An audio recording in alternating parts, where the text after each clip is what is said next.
Welcome to the REI Hacker Podcast, where we unlock the secrets of real estate success. Join us as we dive into the journeys of top investors, mentors, and industry experts.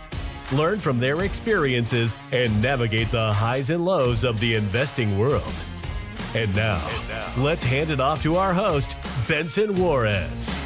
Welcome, everybody. Thank you so much for being here on this edition of the REI Hacker Podcast. Today, I have a special guest, a friend of mine named Rafael Cortez. Rafael is based out of the Phoenix area, and he is a real estate investor. He's a mentor, and he's the CEO of the Pulse brands, Pulse Realty, and Pulse Capital. My friend Rafael, thank you so much, man, for taking the time. I really appreciate it. Of course, man. Thanks for having me. It's always a pleasure, man, hanging out and chopping it up with you. Yeah, man. I've always been really impressed by how you hold yourself. You just like, if people didn't know you, they might think, oh, like, look at this guy. He's well put together. He always dresses nice. He's probably a jerk, right?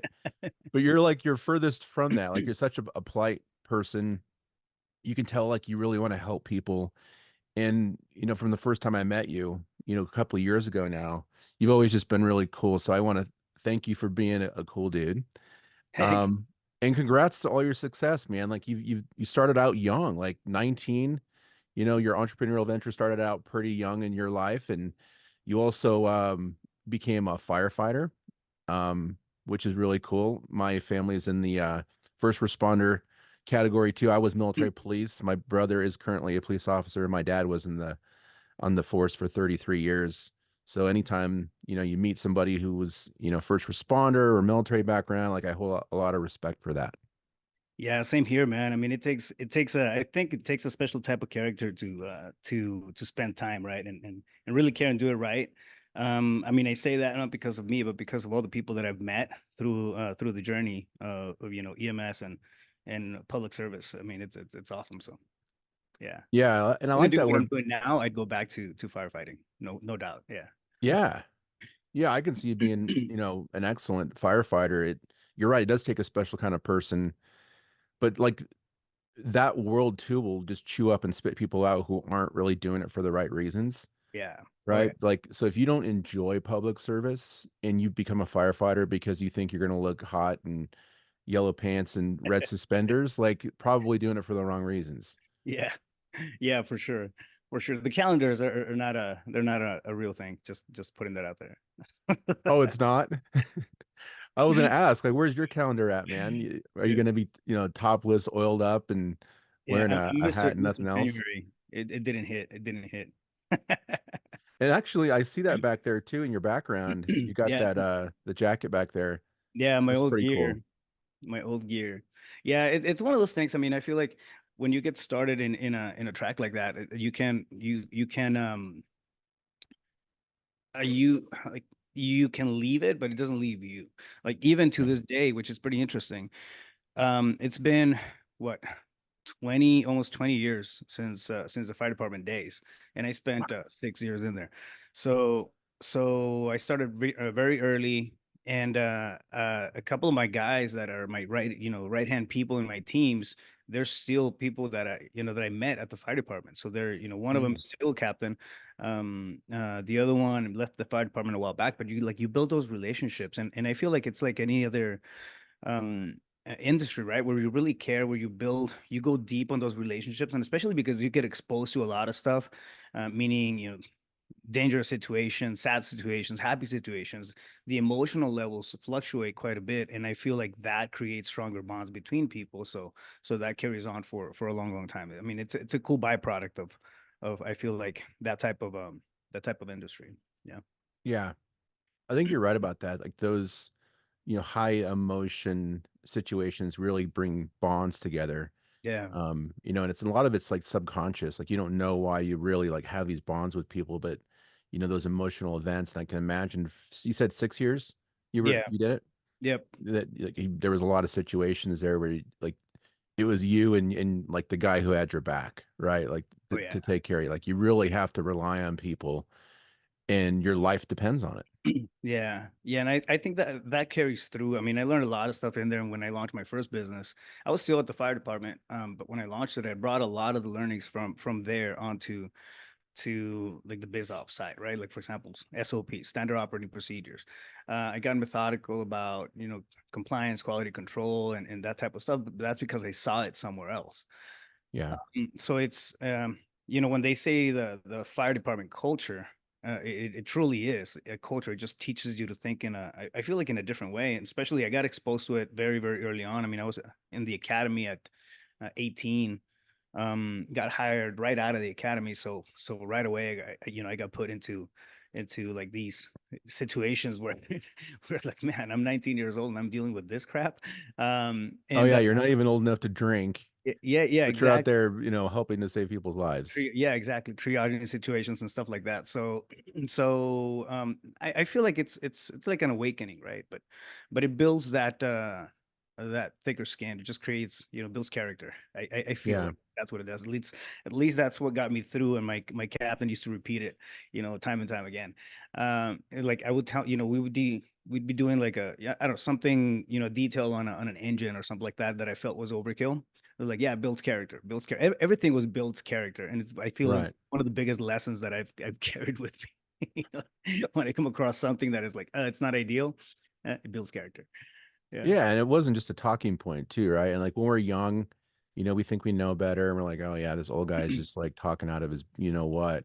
yeah, But there's like practical benefit from it, right? And yeah, after all 100%. these years, right, you're still probably using things you learned from, riding on those engines and being with those people. And Oh you yeah, talked about the SOPs, like that is a world where, we don't see it from the outside looking in, but there's very like every day is planned out, right? Like yeah. you're going back and you're reviewing all your gear and you're checking to make sure everything works properly and testing, right, to make sure everything's the way it should be. What did you take from that world that you've implemented in business that's been really effective for you? Man, I mean, what didn't I take? I feel like I gave this a considerable amount of time of thought. Um, I've extrapolated over the years, just thing after thing, and when I think back, it's like, where did I pick up that habit, or where did I started to think that was a good idea? And it usually takes me back to my fire department years, from collaboration with other people, borrowing experience, meaning paying attention to what other people are doing, leaving the ego out of it. When you're in a fireground scene, trust me, there's no ego in there. It's all survival. So Right. it's not, oh, I want to be the biggest, the baddest. Like, you do whatever is needed, because that's what's needed at that point. And I feel like when you take the emergency situation out of whatever context you're in, the ego can get in, right? And a lot, I feel, especially when you're young and you're starting as an entrepreneur, you have something to prove. Yeah. At least that was my story, right? Like that's what I was thinking. I got to prove myself because I'm young. I have, I have to overcompensate in a sense. um Mm. and as I was going through the fire department years, it was like, man, I just understood it. Collaboration works a lot better. You borrow experiences. There was things that allowed us to operate in chaos. For example, SOPs. We had a, one man pack attack. We had two-man pack attacks. Those were just like standard operating procedures for when you rolled into a fire and everything was in chaos. Like, you still had, the sequence of the stuff that you had to do, right? So we made it fireman proof. I mean, which dummy proof in our world.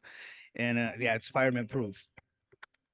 And so the understanding of you can set up, you can pre-plan for certain things, was something that I took from the fire department, and I rolled that into my first business venture, which was a non-emergency medical transportation business. And Mm. it was a lot of pre-planning, not necessarily a business plan, but pre-planning in like situational, type of stuff. If somebody doesn't, calls in, and I all of a sudden I don't have coverage for, two vehicles, what happens, right? And then boom, I would write up an SOP. So I would just kind of pre-plan for a lot of that stuff, and create scenarios in my own head, because that's what I learned to do at the fire department. And whenever something, popped up, like most of the time we had something that, okay, we can default to this, this SOP, this protocol, right? So Right. yeah. Did And you, so and you experience, oh, I'm sorry, go ahead.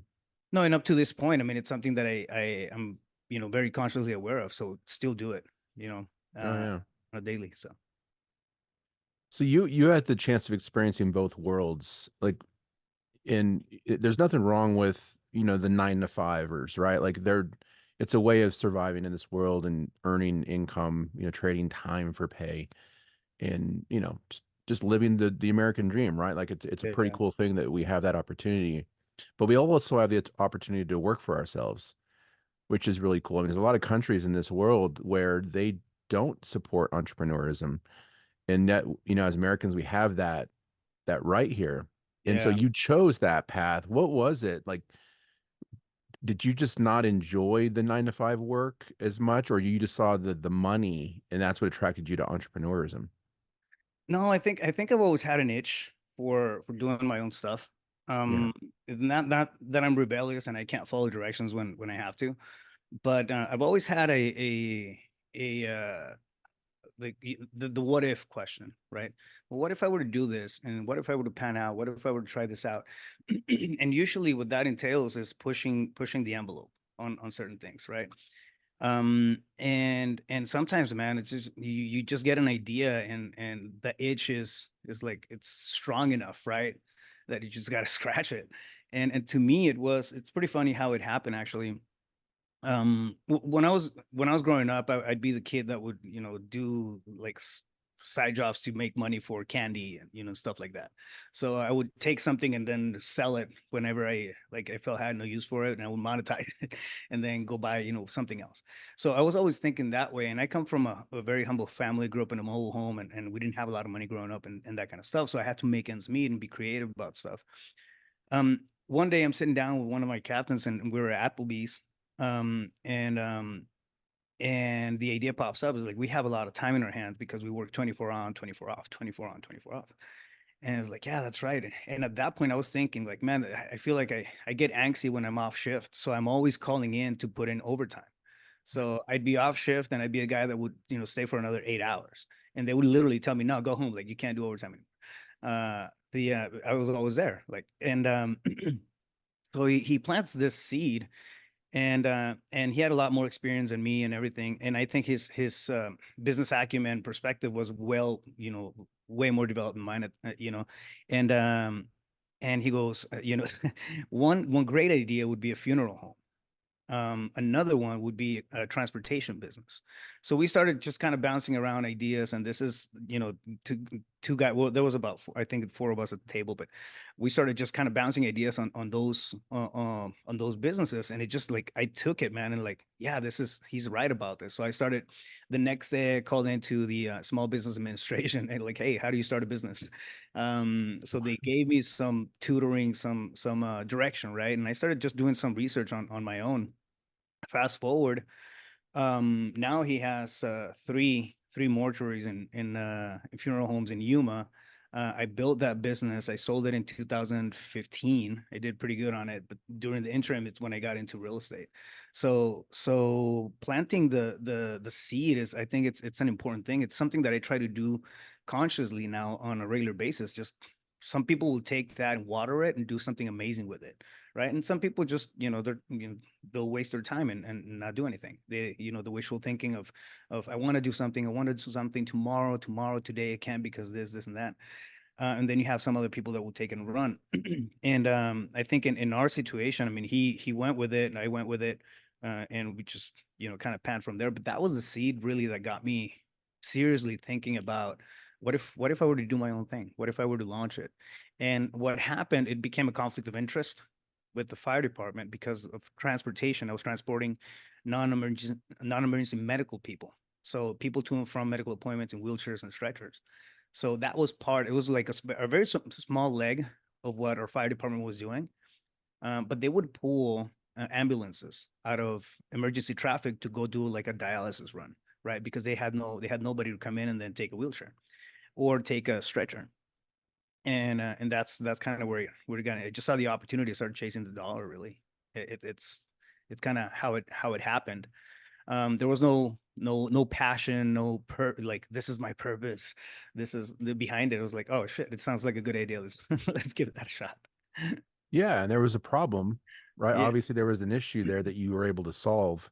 Yeah. But it was in something that you knew too, right? Like you had like one-on-one experience with the problem. And Yeah. so No. you're like, this is not good because it's that really it could affect lives. Oh yeah. They're, they're taking away an ambulance for that could be responding to a 911 call, and they're taking blood someplace or something. Yeah, exactly. So we would sit it out. We'd lose on each one of those calls. We'd probably be out of service for maybe an hour, 45 minutes, pick up patient, drop out the patient at the dialysis, and do the report and all that stuff, and then go back into traffic. And then they would have to shuffle all the units. It was very time consuming. So I paid attention when the idea popped up, and it was like, yeah, this is a big issue. If it's happening elsewhere, there has to be a void that's being filled in. So I pursued it. I went after state contracts. I eventually moved. So this was in Yuma, Arizona. I moved to Phoenix, Arizona to launch the business.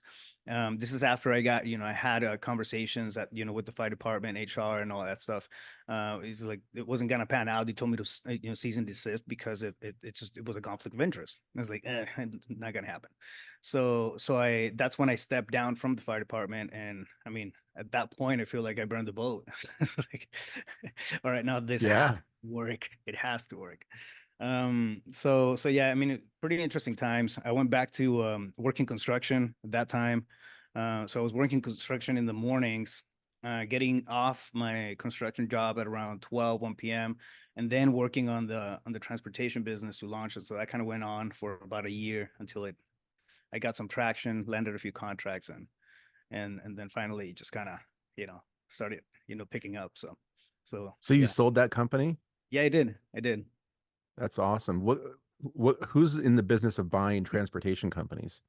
Actually, it was pretty interesting, man. The way it happened, and I'm a like big believer in the law of attraction. I mean, energy is everything. Everything is energy, and I feel that combined with prayer and just this almost naive understanding that you're walking in the right direction will get you magical moments. I was at a real estate conference, my first real estate conference in Tucson. So Robert Kiyosaki, Rich Dad Poor Dad, I was going through the book, Yeah. and I'm going through all like the real estate stuff, right? And I tell my wife, like at that point, I'm getting burned out. It's very taxing, the transportation business, a lot of logistics.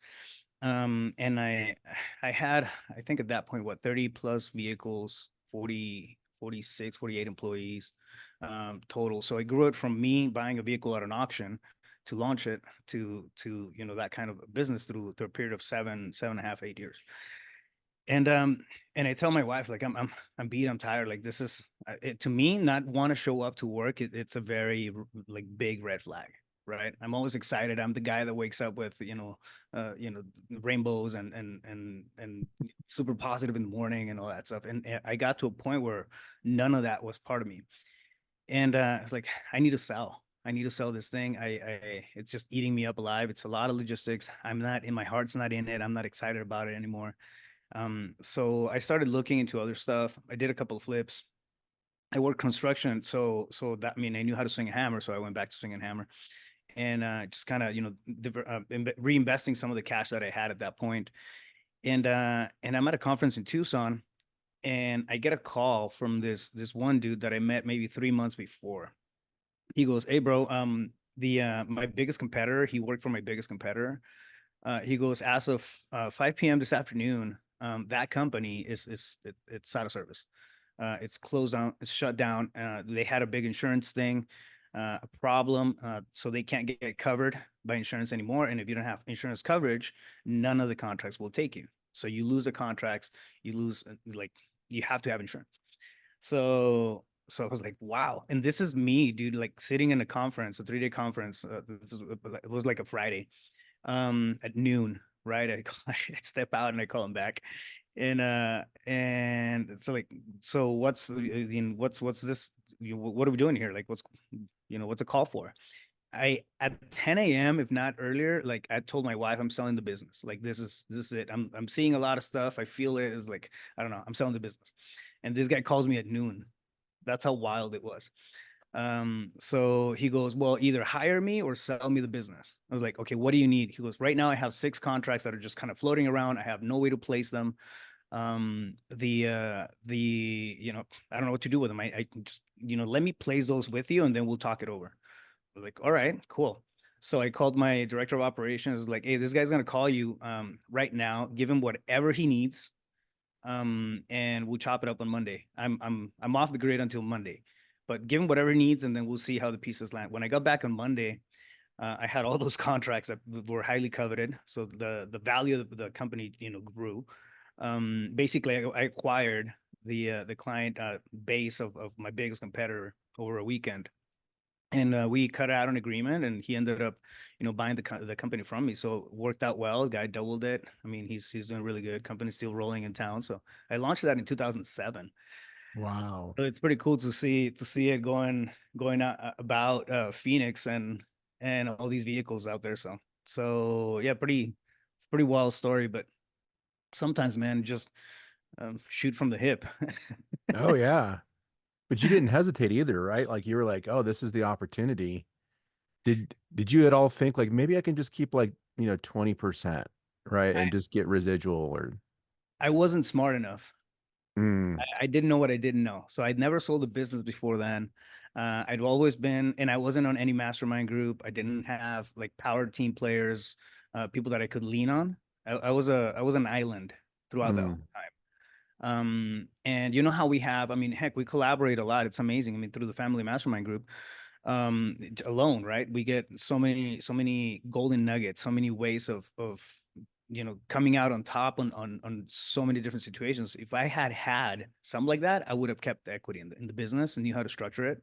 right. It was just like, okay, cool. I'm drowning here. This guy wants it bad.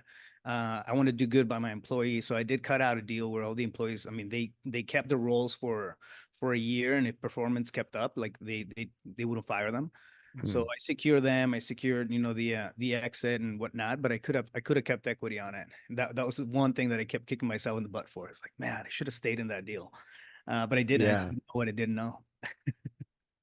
Well, and it could be a blessing in disguise too, right? Because you Yeah, got paid out entirely and you took that money and you invested it into flips and then you started your yeah, other businesses, right? You started the Pulse brands.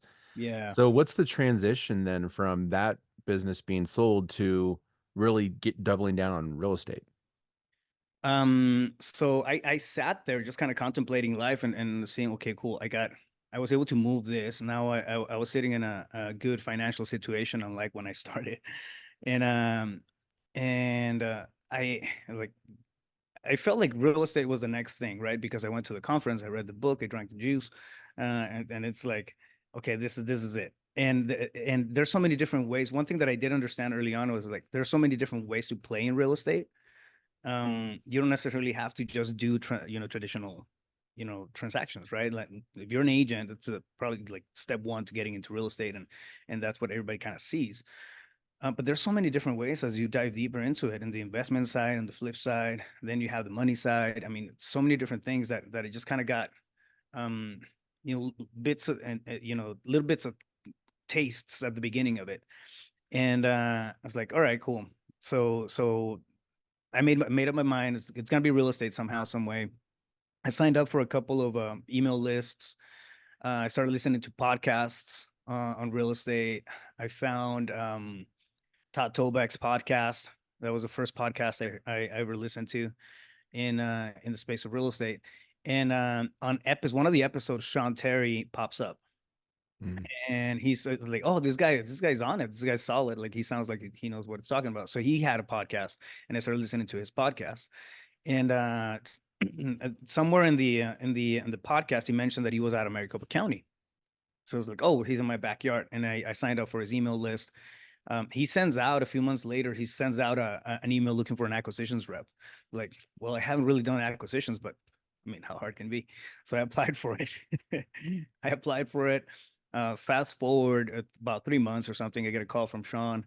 I go in, I meet him. He's like, "You're hired." Hires me on the spot. I tell my wife, "Listen, if I'm gonna go back to work for anybody, it's somebody that I feel is gonna be at the, you know, the tip of the sword." And Sean, I mean, he's coached thousands of people. He's always had his stuff together. And I actually closed a couple of wholesale deals just listening to his podcast at the beginning. So Wow. so I was like, this is it. I got into it, and became his acquisition guy. For my plan was to stay there for a year, and I got exposed to the event side of of the industry, the coaching side of the industry. Um, First year I closed 1.2 million in assignment fees, then just kept growing from that. So eventually I stayed there 3 years, and then I branched out and did my own thing. But I mean, it really cut the learning curve, man. Like a good decade. Just the exposure that I got going on all these appointments face to face. I was hitting about 25 appointments a week face to face, Wow. and yeah, man, it was like a like a fire hose of just knowledge dumped into me, and opportunity, right? So like, I'm here. I'm just like, let's go to town on this. So yeah, after that, it's pretty interesting. But now, I mean, what I do is, most of it takes wholesaling takes up a lot of the time on the stuff that I do, right? Wholesaling and coaching are mainly the two things. I'm a real estate broker, so I have agents as well. But the wholesaling part, building up that business has really been one of the I feel like one of the biggest accomplishments. And that's, if I were to start all over again, I would start with that. Uh, Right. yeah, it opens you up to so many different opportunities, and I feel like people with a certain mindset gravitate towards that type of industry, and you get to meet great people along the way, man. It's just it's taught me so much, not just on the transaction side, and of course, like, financial reward side, but again, you start leveling up. You start, getting to, to sit down in rooms with people who are looking for growth, who are looking for collaboration, who have, like-mindedness, and when it comes to progress and contribution. It's really, really cool. We've been able to put a really cool culture here in Phoenix. Actually, I feel like it's one of the strongest ones, of collaboration, where we, bunch of wholesalers from all over the place. We just get together and we start exchanging ideas, and improving upon each other's, mistakes, and leveling up the entire thing. So, but yeah, so that's I kind of went off on a tangent there, but I'm pretty passionate about what I do now. You can tell. Oh yeah. Well, I want to go back to like the Sean Terry thing too. Like so I've been in the startup world for years and years, and I launched a startup out in Los Angeles in 2011, and it was in the financial technology world. Mm, And so I'm like, man, what can I do to like really help accelerate this thing, right? So I joined this thing called the Founder Institute, which is it's a startup incubator slash accelerator, and they put you in these situations where you learn business quickly, right? They mm. sort of like create these scenarios where you learn stuff, and it's all really structured. And I can imagine like what you were going through with Sean. It was a lot like what I was doing in the startup world, Yeah. and you were just like, like you said, eating, all this stuff out of a fire hose, but with like one of the best in the business, right? Oh, Like, how cool was that experience to be able to be around someone like that every day? yeah. So we had Monday meetings, and every Monday we'd get together for a couple hours, review the deals that went, that we had the previous week, to start looking at KPIs, start looking at improvement sessions, scorecards, and all that stuff. So he had a lot of, which resonated with me quite a bit, because I was coming from two SOP worlds, right? The fire department, and then of course the transportation business. One thing that I track to an extent were KPIs in the transportation business. I never went as deep as I do now in the real estate space. I feel like I didn't need that many, metrics to be tracked, but I still had my, my baselines. And so when we rolled that into, or when I show up and I sit down at these meetings on Mondays, and we start breaking down deals and acquisition strategies and different ways of locking up deals and coming up with solutions, and with sellers and for sellers. I mean, it just, like, it was all in alignment. You know what I mean? Like, oh, this resonates. I totally understand what you're doing here. I came in, and he allowed me to play quite a bit with the business too. What I mean by that is on the biz ops side. For example, I came in and restructured the entire scorecard. I did a lot of stuff that were on the operation side of things, not necessarily acquisitions, but I would just kind of plant seeds of like, hey, what if we do this? And he was very open to improvements and suggestions, and it was a great opportunity, right, to bounce off things from somebody who had that track record, that experience, and allow me to play in that space. So I feel like that gave me, this sense of certainty too as you're going through it, especially in new space, new Oh field. yeah. What Yeah, is Sean up to these days? Is he still in the biz? yeah, he's still in the business. He does a lot of PPC stuff. He went national. Hmm. So yeah, we I mean, it's been a minute since I worked with him, but yeah, we still stay in touch every now and then and whatnot. But yeah, he's always been a solid dude. Solid dude. Shout out to Sean. Would you consider him a mentor of yours? Oh yeah. Yeah. Yeah. Yeah, it's and it's pretty interesting, right? When it comes to mentors, I feel like we can pay attention to what people do.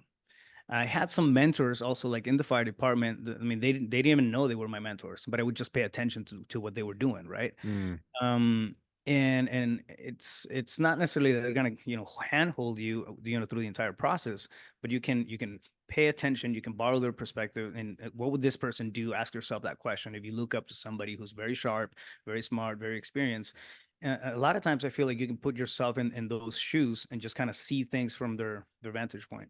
And that's one thing that I did with Sean quite a bit. I mean, besides the fact that we would come in and I would ask him if I had any questions. Of course, he would answer them and all that stuff.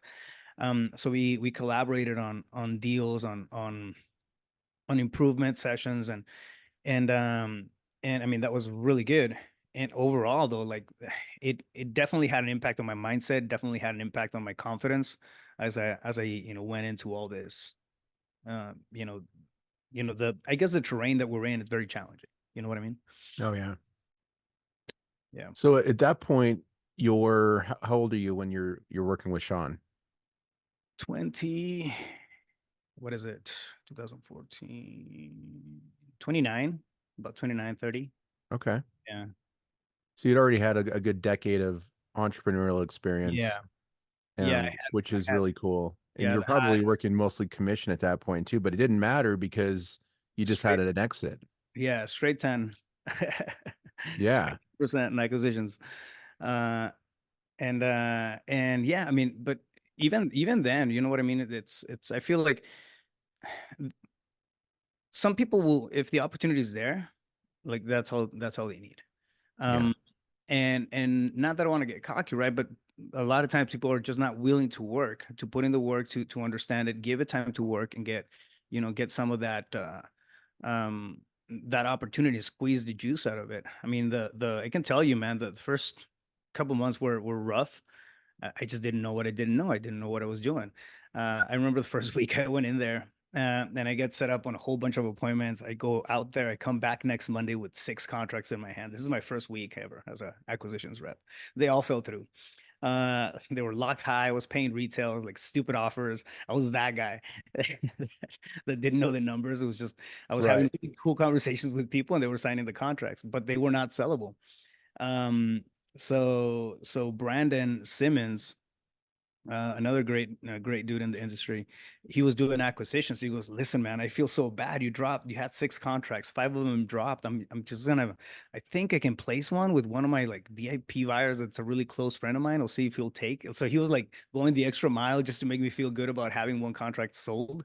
I think we ended up making like $1,000 on that contract or something. Then I went on a dry run for a couple of weeks, and it started getting a little better. But but yeah, it gets bumpy, man. It does. Yeah. At any point early on in those stages where it just wasn't working out, did you think about quitting? Oh yeah. Yeah, one of my most interesting sessions was or appointments. I went to a house, um, confirmed the appointment. I'm headed over there. I'm talking to the lady, to the seller. So I walk in. She's super, polite on the phone and everything. And I get there, and you know, we go back and forth on the conversation, and I don't know what she was expecting, right? But she was over retail and whatnot. I didn't even go that low on the offer, and it just everything shifted, and it was like it just like a bad appointment, a horrible appointment. It's like I got to get out of here. Like this is obviously not working. You know, and so I had to get out, but it made me feel bad. It made me feel really bad to the point where I had another appointment stacked right after that, and I couldn't take it. I called it in. I think I called Brandon. Hey Brandon, listen, I gotta take 15 minutes. I'm gonna stop here for something that just came up. And my mindset just wasn't there. I was feeling like Mm. I was sitting outside I stopped at a grocery store that had a Starbucks, walked in for a coffee.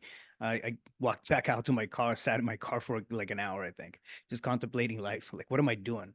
Is this even like, is this right? Is this like, should I be like, do I need this? And you know what I mean?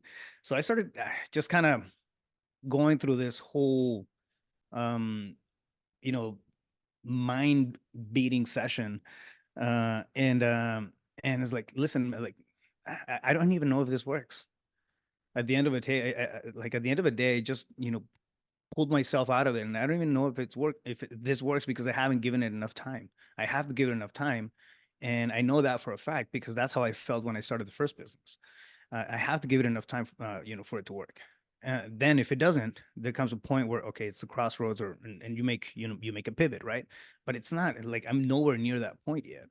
I feel like this can open doors. I mean, and then I started thinking about, I'm in a good spot, with the opportunity they have right now. Like, am I really gonna just let go of that because I'm feeling a little sensitive right now, and yeah, so the thought of quitting, man, was always there. It was very strong at the beginning. And don't get me wrong, man, like even, and this is for all the entrepreneurs out there. I mean, as we're going through this journey, we get hit along the way. We get hit. We have, really good moments. Where we're just elated with the business, with the job, the result, and everything. And then we get hit with other stuff, and it's just like it's like a roller coaster, up and down. It's not, we just have to understand. I feel at this point, emotional intelligence is one of the biggest assets that we can grow and develop as entrepreneurs. And at that point, mine all I knew was the bad stuff because of the high stress of the industry where I was coming from. But I hadn't really gotten a taste of the really good stuff. Once I did, like, man, there's no turning back. So that helped me. But yeah, I thought about quitting a lot. How important was your wife during that time period? Was she like encourage you to stay in it and work it out, or did she say like quit? Like, what was that like? No, so one thing that I learned, to do is we're opposites when it comes to. I'm very, I'll take risks, and I'll do, and I get excited about stuff, and she's very metered. So if you're looking, for example, at a disc profile, she's going to be a CS, right? And I'm a DI on the opposite side of the spectrum. So I had to understand how she processed info. At first I thought it was like, oh, she doesn't care because she's being quiet about stuff, right? But it wasn't that. It wasn't. It was just like she was giving me my room to operate, she was allowing me to be, right. And I feel like that was the biggest thing. So when I started bringing headaches and chaos into the house, I got to a point where it's like, okay, she's not ready to jump on board with me, and I can't share my problems. Like, it's just because if I share my problems, it's just putting a burden on her that she doesn't need. She's she's Mm. she's at that point, she was working at a school. So I mean, she was, working on her own things. She wasn't part of the business. And I didn't register that at the beginning. So I would share the stuff and bring chaos, like my mental chaos, into our home, and then she would start getting concerned. I was like, oh, we're stretching here, we're pushing the boundaries, and then she needs that stability, right? But I'm okay without the stability. So I would process it in a whole different way, and I understand. I feel like it took me a minute to catch on to that. But she's always allowed me to, like, if I have an idea, I just run with it. So she'll be supportive of me. At home, I have to keep it steady. So Mm. it's not, we'll go on vacations, we'll do our thing. And when I have, millions in the bank, at home, it's still steady. It's not extravagant. It's not, you know what I mean? We're just not, that type of people. If we're tight, on the business side, at home, it's still steady. You know what I mean? So I feel like that's what would really allow me to kind of create that harmony amidst the chaos of the businesses and doing all these these things that I'm always kind of inclined to do. Yeah. If that makes sense. Yeah, it's interesting how you explained that to me. Like you sounded like a psychologist, which you happen to be, right? Yeah. So there's this thing called organizational psychology, Yeah. which I don't know how that fits into this whole picture. For me, it was like the outlier when I was looking at your bio. I'm like, this is the one thing that doesn't fit. How does that How make did that sense? get into the mix? So organizational psychology, it's a real thing. You don't buy it on eBay. Um, all my friends joke about that, but so it's business psychology. It's really what it is, right? I went back to school and I got my bachelor's in business, and then after that, I've always been uh, curious about like psychology. It's been an interest of mine. So I went through general psychology, and then I specialized in industrial and organizational psychology, which is business psychology. But it's basically putting people and systems together in the workspace. So understanding how, well, first off, what kind of strengths, what kind of people, what kind of talents, right? Perhaps you need and for any given role, any given position, any given thing. We have natural tendencies, we have adaptive tendencies, and when we hire right, somebody who's inclined for those roles, the retention is a lot longer. So you don't have people that are quitting on a regular basis just because you hired somebody with a pulse. So it deals a lot into that, and then you go, of course, into optimizing, systemizing, like the actual process of the system of the business, right? So it's a combination of the nuts and bolts of the business, and then the psychology of the people behind, in charge of running those business, or those ops. It um sounds a lot to me like put the right seats in the right butt, or put the right butts that's in the right that's where seats, it all right? stems from. Yeah, that's where it all stems from. And you have to build the right seats, right, and then figure out who the right people for those seats are. And that's what it combines it to. It's really the act of combining those two things into any given process. Every time I build a business, it's based off of that. It's all systems, processes, and I go off of behavioral profiles. I go off of strengths, natural strengths, adaptive strengths, and it's pretty interesting, man, how it pans out. um like I've had it where I'll do consulting for any given business, right? And then there's chaos in the in, I don't know, attention to detail areas and whatnot. And sometimes just shuffling, like moving one person from one role to another role, fixes, three or four kinks in the chain. Yeah. So yeah, it's on that note, it's kind of like, that's kind of like the understanding that that I got to take, for overall. Because once you understand how people process, it's not just business related, right? And now you can take that into your friendships, you can take that into your family, you can take that, you understand how to communicate better. It's really what it comes down to. Oh yeah. I can see that being a huge asset in working with sellers, right? Like you Yeah. trying to, put yourself and empathize with them in their situation, and knowing that like if they yell at you and tell them to get, the F off their property, like it's not you, right? You're not the problem. Like they've got Yeah. other things going on, and right. And so being able to be emotionally intelligent about that situation, understanding their perspective, and how they're looking at it and why they may react or not, or why they might sell or not, and trying to find that win-win. It's such a powerful tool.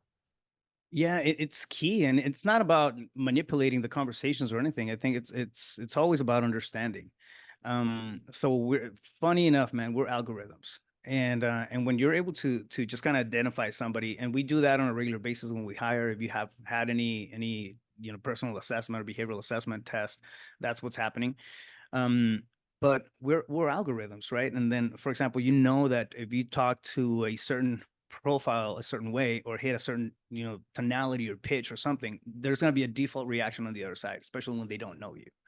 And the more when I was going through those 25 face-to-face appointments, man, I was going through my second master's in psychology, and like I was applying everything. I was just, that was practical, you know what I mean? So I would read it a day prior, and then go understand it the next day on a on a seller appointment. So it was, I mean, it was really cool to just kind of see the, the learning and then the proactiveness of going out there in the appointments and then seeing it and like, oh, now it all makes sense. So you start to understand how to have conversations with people, how to level with people. And at the end of the day, like, we're responsible for our own communication. If I want to tell you something, if I want to say something to you, if I want to get a point across, right? It's my responsibility to frame it in a way that you're going to catch it and be more the most receptive to it. And that's really what it comes down to. But once you understand that, people process in certain ways, and we're algorithms really, like, by default. There's certain things that along the way we start to borrow. We have learned behaviors, but we have this set of, like, just pre-wiring. I mean, that's why you see babies have their little attitude. Like, nobody's taught them anything yet. They don't know anything about taxes. They don't know anything about life. They're babies, right? Yet they still have their wiring and their little psychological attitudes and ways that they manifest and they behave. That carries on. So we still have those as we grow up. We just borrow a lot of experiential knowledge and stuff that kind of either accentuates some areas or drops the dial on some of the other ones. But when we're sitting down face to face with somebody and you understand what those are, you can read people. You really can. And you understand how to speak to that person better, how to communicate better, how to get your point across better.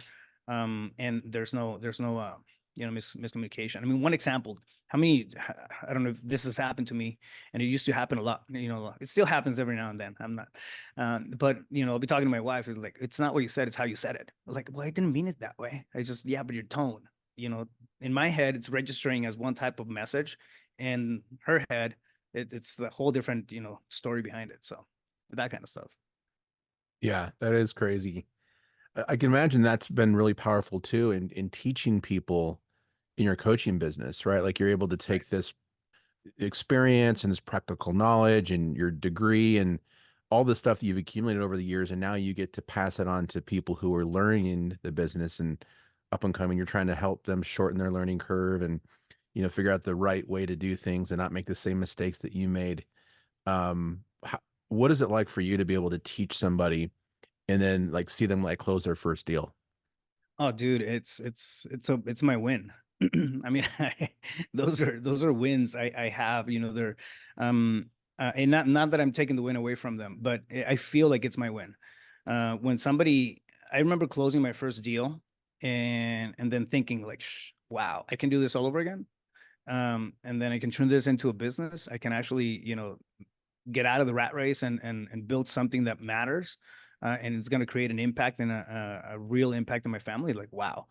When I had the transportation business, I started making good money, but I was always there. I was always there. I had I didn't have the time factor. I had the money awareness. I was like, okay, I need to make money. I'm going to make money, but I didn't have the freedom of time. And I feel through time, through systems and processes and stuff like that. It's one of the things that I've been able to take back. Right. So now I generate results through people. I empower them to, and I'm talking about my team here, through, like, systems, processes, coaching calls, and knowledge and everything that I've been able to just kind of stack on over the years, and they get to perform, right? They're using me as a vehicle. Now, when that's when I started doing it with my team first, and then I branched out into the coaching. And when you have somebody who's fresh, man, and they go through the threshold, and they close their first deal, and you see that twinkle in the eye, and, like, it's almost like they're unleashed. Every single Right. time, dude, they're unleashed. But it's a really, really beautiful thing to see, just to be able to plant the seed of change and improvement in somebody else's life. We've done, I'm sure, I mean, you've done it too, where you sit down and you figure out what your purpose in life is, right? And I think purpose can be a heavy thing to kind of ponder, right? What's my purpose? I realize that it changes. It changes with the person that we are now is going to be different than the person we're going to be in 5 years, right? Hopefully, we're evolving.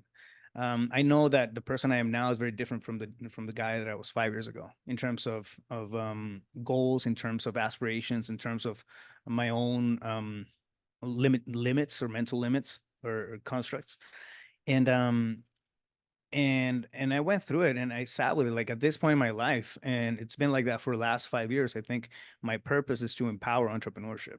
And I keep going back to that, right? Everything I do on a daily basis has to empower entrepreneurship somehow, some way. This podcast, this conversation that we're having, it's meant to empower entrepreneurship.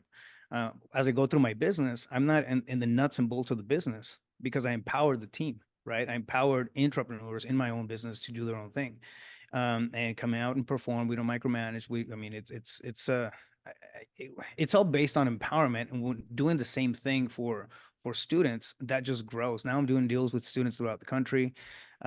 We've collaborated on stuff that would have never come my way if I hadn't had that reach, or I hadn't empowered somebody to come through and build their own their own vision, their own lane. So it's a beautiful thing when I get to play with the real estate space that way. Oh yeah. And then for students too, right? Like you said earlier, a lot of people just won't put in the work. They just aren't willing to do it. But then there's the other side of the coin, which is the ones that just they put in the work, but they hustle so much that they burn out. Yeah. And I know you've got a very unique philosophy on that balance, that work-life balance, and being able to enjoy the fruits of your labor. Like, explain to me how you view that, and how do you convey to your students that, yeah, you should hustle, but to a point? It comes down to awareness.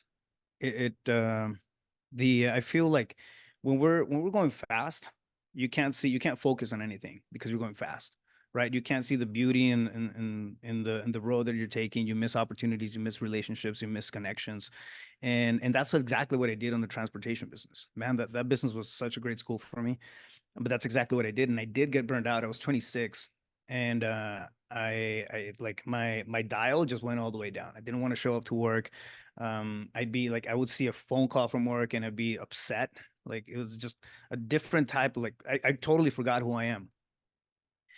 And I was burned out. I was just tired. I was exhausted. I wasn't, motivated. So burnout is a real thing. Let me just say that first.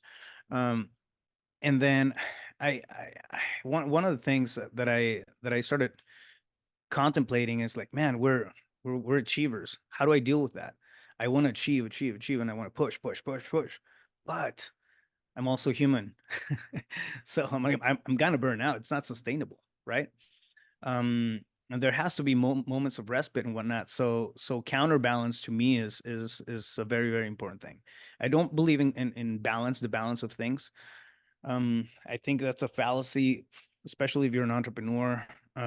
If you're trying to schedule, balance and schedule downtime and schedule, that kind of stuff, we have to go off of emotions. I feel like a lot of times you're not gonna feel like sitting down sometimes, right?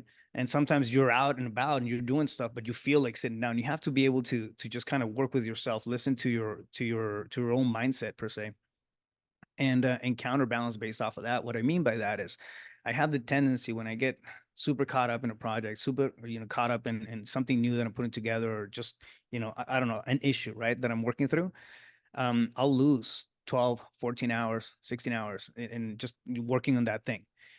To the point where my wife had, multiple times in the past, she's come into my office like, hey, here, you haven't eaten in the last 12 hours. And like, she'll bring me food, right? And just because I'm on my space, like, blah, blah, blah.